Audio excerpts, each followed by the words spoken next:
তুমি চলো দিন এখান থেকে বাড়ি, তোমার জন্য আমার পুরো মান সম্মান শেষ হয়ে গেছে বাজারে। কি হয়েছে দাদা, এভাবে রাস্তা বকাবকি করছো কেন? আরে দাদা আর বলো না, বাজার ঘাটে আমার পুরো মান সম্মানটা শেষ করতেছে। তা কি হয়েছেটা কি সেটা তো বলো। এই ব্যাগটা দেখিছো, ব্যাগ এত বড় ব্যাগ থাকতে এই জায়গাতে টাকা বের করে দেয়।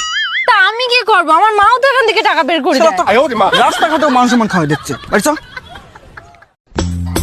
দেখো যাচ্ছ তো আমার সাথে, কিন্তু মনে থাকে যেন ওখানে গিয়ে যেন তুমি আবার কোনো গন্ডগোল ঝামেলা করো না, ওটা কিন্তু আমার বাপের বাড়ি। ও, আমার বাবার বাড়ি কুরুক্ষেত্র, তার জন্য তুমি প্রত্যেকদিন মহাভারত করো? হ্যাঁ,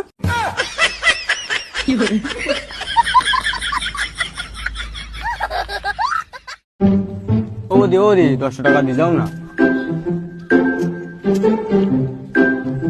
ও দাদা 10 টাকা দিয়ে যাও না, দুদিন ধরে কিচ্ছু খাইনি। এ ভাই আমার কাছে টাকা পয়সা নেই। দাদা 10 টাকা দিয়ে যাও না।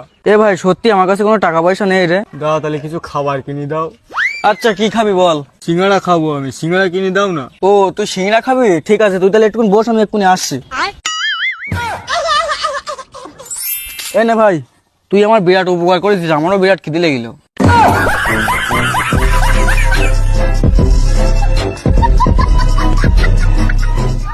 তোমার মাথায় কি কিছু আছে? আচ্ছা তো চুল আছে?